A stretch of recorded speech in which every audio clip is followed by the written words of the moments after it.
Hi guys. All right. So today, back when I was teaching at the Disciplinary Alternative School, my students had told me that April 20th is a very important holiday where you hang out with all your buds in your friend Mary Jane, and you listen to that rapping dude, Tupac for sure.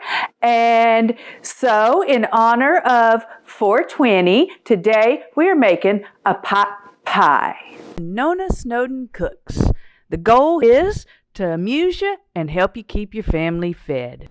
Hi guys, hi y'all. We are back and we are doing a chicken pot pie. And we're starting it out in the Instant Pot, my little R2D2 thing here.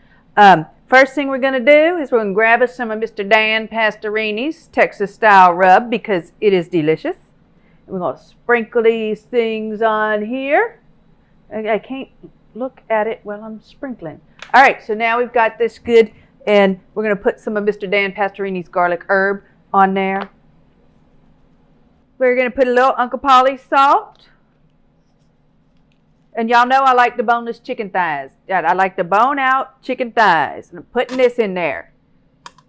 Now what else is going in is a whole onion,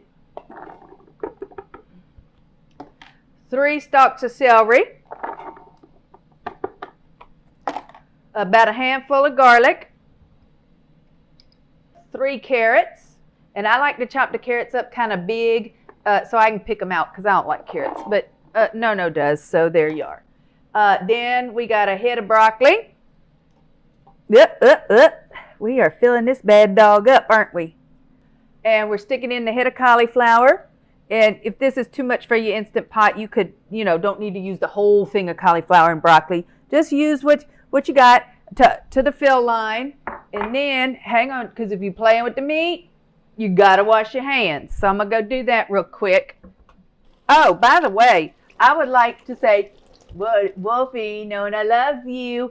And congratulations to Miss Chris Rogluski. She went and got married yesterday. Can you believe it?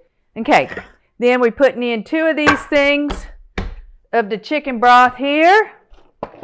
And we are gonna, it said about 5 minutes is what it said, but I think it's gonna need to go a little longer. So we'll pull the top and check it in 5 minutes. If it needs to go longer, it needs to go longer. The end.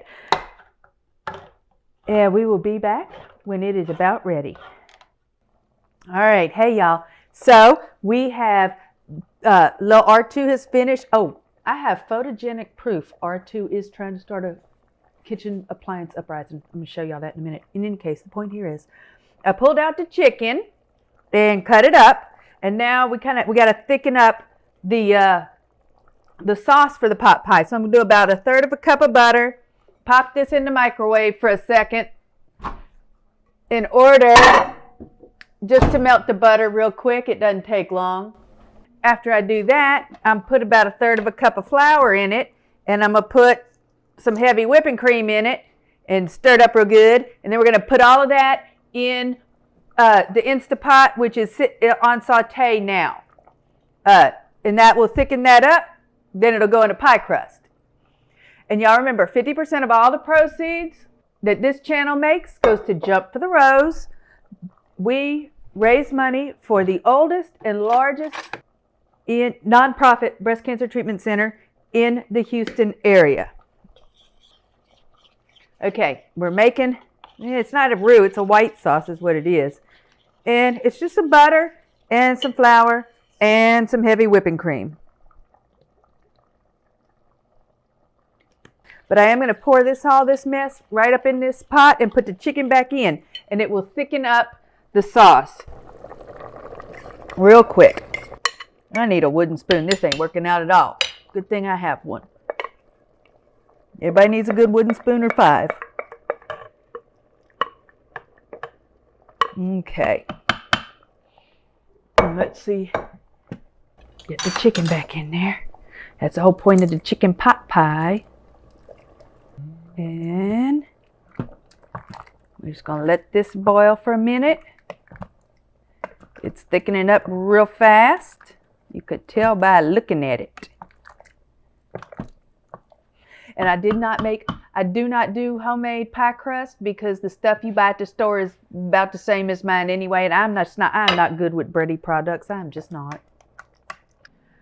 Okay, so as you can see, come look in here. It is thickened up good. It is thickened up very nicely, but it needs a little more flavor to it.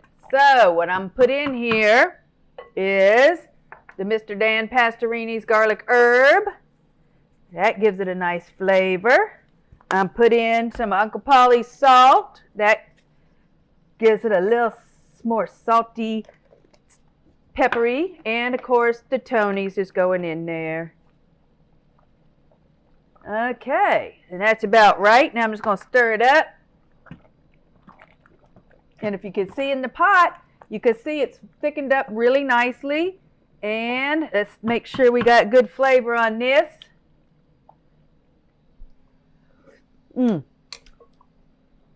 That is going to work. That is going to work well.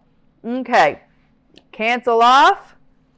And we're going to load the pie. This is going to be tasty.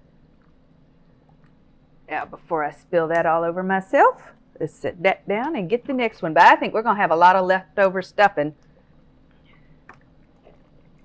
Yep, and we do. We have a ton of leftover pot pie. Ooh, I'm making a mess. All I'm doing here is taking the second, it was a 2-pack of pie crust, and I'm just taking that second little pie crust and plopping it over the top here. And I told y'all, pastries are not my strong suit. Bready products, just not my strong suit. But there it is. It'll work.